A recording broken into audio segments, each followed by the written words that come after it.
Parinibbana Sutta, Total Unbinding, Samyutta Nikaya, Essence 6.15, translated from the Pali by Thanissaro Bhikkhu. Reading from AccesstoInsight.org, Sunday, March 20th, 2022. Translator's note. This discourse reports the way the Buddha passed away, giving 4 verses uttered by those who witnessed the event. It is interesting to note that the verses ascribed to heavenly beings make general comments on how the nature of all beings, even a Buddha, is to pass away, whereas the verses ascribed to the monks comment specifically on the Buddha's display of mental mastery immediately prior to the moment of his total unbinding. On one occasion, the Blessed One was staying near Kusinara in Upavatana, the sultry grove of the Malans, on the occasion of his total unbinding. Then the Blessed One addressed the monks. I exhort you, monks, all fabrications are subject to decay. Bring about completion by being heedful. Those were the Tathagata's last words. Then the Blessed One entered the first jhana. Emerging from that, he entered the second jhana.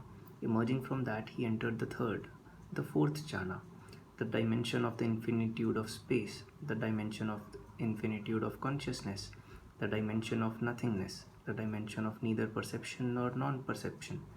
Emerging from that, he entered the cessation of perception and feeling.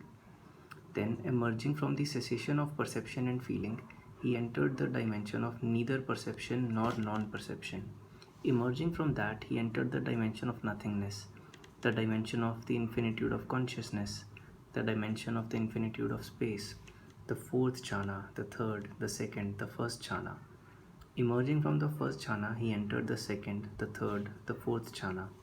Emerging from the fourth jhana, he immediately was totally unbound. When the Blessed One was totally unbound, simultaneously with the total unbinding, Sahampati Brahma uttered this verse. All beings, all in the world, will cast off the bodily heap in the world. Where a teacher like this, without peer in the world, the Tathagata, with strength attained, the rightly self-awakened one, has been totally unbound. When the Blessed One was totally unbound, simultaneously with the total unbinding, Sakka, ruler of the gods, uttered this verse. How inconstant are compounded things, their nature to arise and pass away. They disband as they are arising. Their total stilling is bliss. When the Blessed One was totally unbound, simultaneously with the total unbinding, Venerable Ananda uttered this verse. It was awe-inspiring, it was hair-raising, when, displaying the foremost accomplishment in all things, the rightly self-awakened one was totally unbound. When the Blessed One was totally unbound, simultaneously with the total unbinding, Venerable Anuruddha uttered this verse. He had no in and out breathing, the one who was such, the firm-minded one, imperturbable and bent on peace, the sage completing his span. With heart unbowed, he endured the pain.